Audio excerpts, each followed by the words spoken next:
Yes, akomeza ukubwe neza kandi nizere kumeze neza, nizere ko gahunda zawe zakomeje kugenda neza.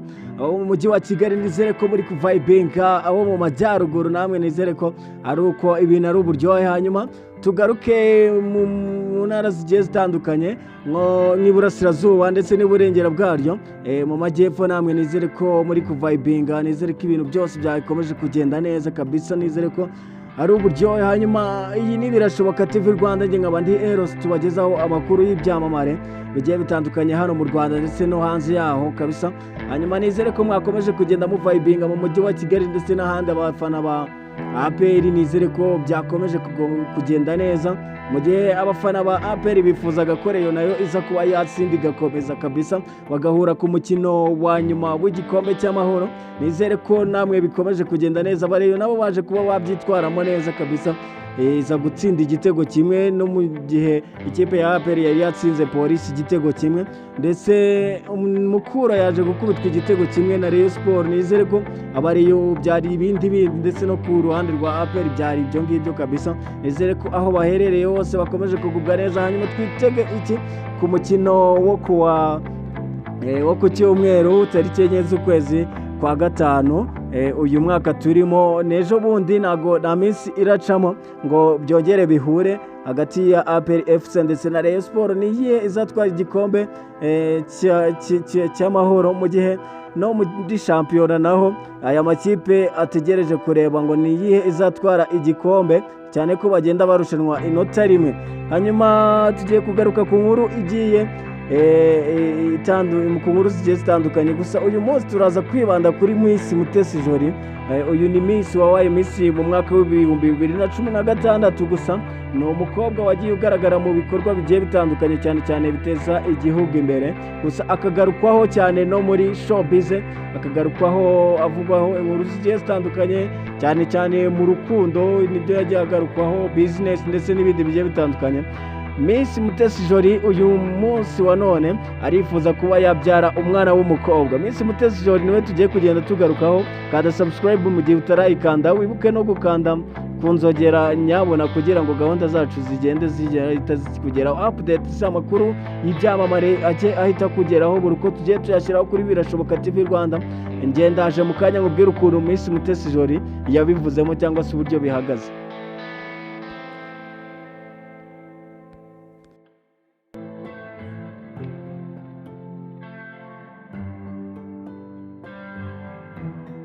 Yego, nkomeje kuguha ikaze kuri Birashoboka TV Rwanda, aho usanga amakuru y'ibyamamare hirya no hino mu Rwanda ndetse no hanze yarwo.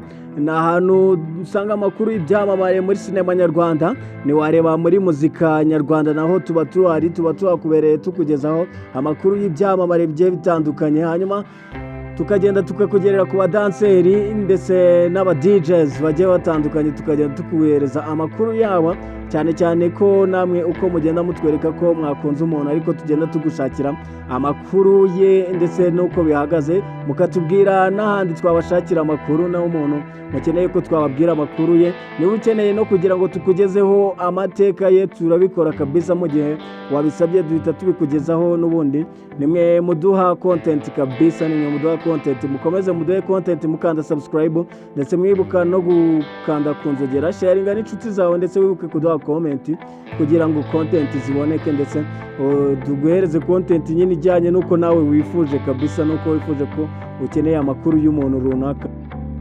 Hanyuma uwahoze ari nyampinga w'u Rwanda mu mwaka w'ibihumbi 2016, uwo ni Miss Mutesi Jolly, yagaragaje ibyishimo byimbitse n'amarangamutima yatewe no kureba Beyonce ari kumwe n'abakobwa be babiri, Blue Ivy na Rumi, ku rubyiniro bwa mbere. Ibi byakoze ku mutima uyu Miss Mutesi Jolly, bigatuma yifuza umwana w'umukobwa. Miss Mutesi Jolly kabisa arifuza kuba yakwibaruka umwana w'umukobwa. Ibi byabaye mu gitaramo cyabaye kuwa mbere tariki ya 28 Mata 2025, cyatangije ku mugaragaro ibitaramo bya Cowboy Carter Tour bigamije kumenyekanisha album nshya ya Beyonce yibanda ku njyana ya country.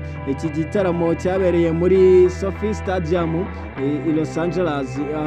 Los Angeles niho igitaramo kabisa cyabereye, kikaba cyaragaragaye yagaragayemo ibintu bidasanzwe, ni ibintu bidasanzwe birimo no kwitabira kwa Blue Ivy na Rumi ku rubyiniro. Abana abakobwa b'uyu Beyonce. Blue Ivy w'imyaka 13 yagaragaye ubwo nyina yaririmbaga indirimbo America has a problem, ubwo yayirimbaga nibwo Blue Ivy yigaragaje, nibwo yagaragaye kabisa, aho yari ari kugaragaza cyangwa se aho yari ahagaze imbere y'ababyinnyi agaragaza ubuhanga bwe kabisa, agaragaza ubuhanga bya hatari. Rumi w'imyaka 7 nawe yagaragaye bwa mbere ku rubyiniro ubwo Beyonce yaririmbaga Protector, kabisa. Uyu Rumi nawe yaje kugaragaza ubuhanga budasanzwe, ni indirimbo imushimira nk'umubyeyi umurinda kabisa. Ibi byakoze ku mutima y'abantu benshi ku mbuga nkoranyambaga zigiye zitandukanye, abantu bose benshi bagiye batandukanye ku mutima yabo kabisa baravugaga ati ibingibi kabisa ni ibingibi noneho tubonye urukundo ruri hagati cyangwa se imibanire hagati ya Beyonce n'abana be, barimo na Mutesi Jolly kabisa, nawe byamukoze ku mutima byatari ubwo yese yifuza kugira ngo abyare umwana w'umukobwa. Mutesi Jolly wifashishije amashusho ya Blue Ivy yandika kuri X amagambo agira ati ndashaka umwana w'umukobwa ubu ndashaka umwana w'umukobwa. Wese yifuza kugira ngo nawe abone umwana w'umukobwa kabisa, gusa nawe byamusaba kugira ngo amutoze kabisa, nawe aze ari icyamamare, ariko n'ubundi ibyamamare bibyara ibyamamare.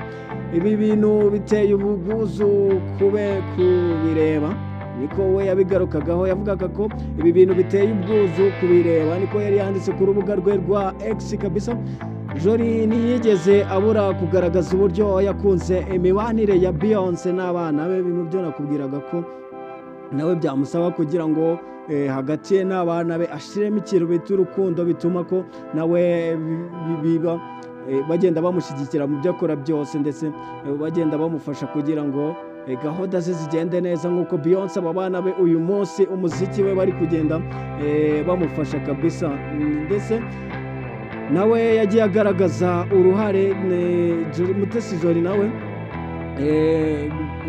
yagiye areba imibanire ya Beyonce, yakunze uburyo Beyonce n'abana be bameze neza cyangwa se babanye, ndetse n'uruhare rwa Blue Ivy. Yagarutse kuri Blue Ivy mu muziki w'umubyeyi we. Si ubwa mbere uyu mukobwa Blue Ivy agaragaye mu bitaramo bya nyina, dore ko no mu mwaka wa 2023 yari mu bazenguruka isi mu kwamamaza alubumu ya nyina, iyo nyina yasohoye cyangwa se mama we yasohoye, yitwa Renaissance. Na alubumu yagiye agaragara ku isi, agenda azenguruka yamamaza iyi alubumu ya mama we, aho yagaragaje impano idasanzwe yo kubyina kabisa. Afite impano yo kubyina byatari, yagendaga abyina indirimbo zigiye zitandukanye. Blue Ivy kandi asanzwe ari n'umwe mu bana bato bahawe igihembo cya Grammy Award mu mwaka wa 2010, ni mu mwaka wa 2021 kubera indirimbo Brown Skin Girl ya Beyonce yagaragayemo. Ni indirimbo uyu mwana we yagaragayemo abyina kabisa, yerekana impano, ubuhanga budasanzwe kabisa. Ni indirimbo ya mama we yatumye anabona Grammy Award kubera ukuntu abyina. Ni umwana mutoya gusa ufite impano wanatwaye Grammy Award mu gihe nta wundi muntu urabikora. Ni umwe mu bantu badasanzwe kubera uburyo bigaragaza kabisa. Nkubwire ngo nge ndi Eros kabisa, komeza dukurikirane ibi birashoboka TV Rwanda. Hanyuma Mutesi Jolly wowe umuvuga iki, n'iki uvuga kuri Beyonce ndetse n'abana be, n'iki wowe nako byagukoze ku mutima, cyangwa se wowe nta kuntu waduhereza comment ukatubwira ngo Mutesi Jolly bizagenda ute kugira ngo uyu mwana w'umukobwa amubone kabisa, kugira ngo umwana w'umukobwa amubone kandi nk'uko abyifuje. Ntabwo wabura icyo uvuga, twandikire muri comment ugire icyo tubwira, ndetse utubwire no kuba twagushakira amakuru y'icyamamare ushaka nacyo tugende tugushakira amakuru yacyo. Niba ushaka amateka yacyo tugende tuyagushikumburire cyangwa se tuyagushakire, ubundi tuyakugezeho nk'uko ubyifuje kabisa. Nibyo bigutera ubwuzu kugira ngo ugende ubibona kabisa, tuguhe ibintu nawe nyine wifuje, nk'uko nakomeje kugenda mbikubwira. Ibintu byo ushaka pane bya bindi tugenda tuguhereza. nibyo harimo abantu badashaka kabisa nk'abandi se hari umuntu bumva ko niba tuvuze inkuru ya The Ben twashyiraho inkuru ya Bruce Melody akaba avuga ati happy Bruce Melody siniki kutureba ugasanga biri kugorana akayireba cyangwa se akayireba agace gatoya niyumve ibigisha inyuma kandi mu gihe ushobora gusanga haraziramo The Ben cyangwa se undi bigiye bitandukanye ahubwo we akayigarukiriza hagati akayigira igice sharinga inshuti zawe nazo zimenya aho uzakora amakuru y'ibyamamare hanyuma wibuke no gukanda like niba wakoze ibintu byacu mubwire ngo kanda subscribe wibuke no gukanda kunzogera inkuru zacu tugenda dushyiraho updates tugenda dushyiraho zigende zikugeraho ciao twongere tubonane no mu yandi makuru y'ibyamamare aza gukurikira aya ngaya.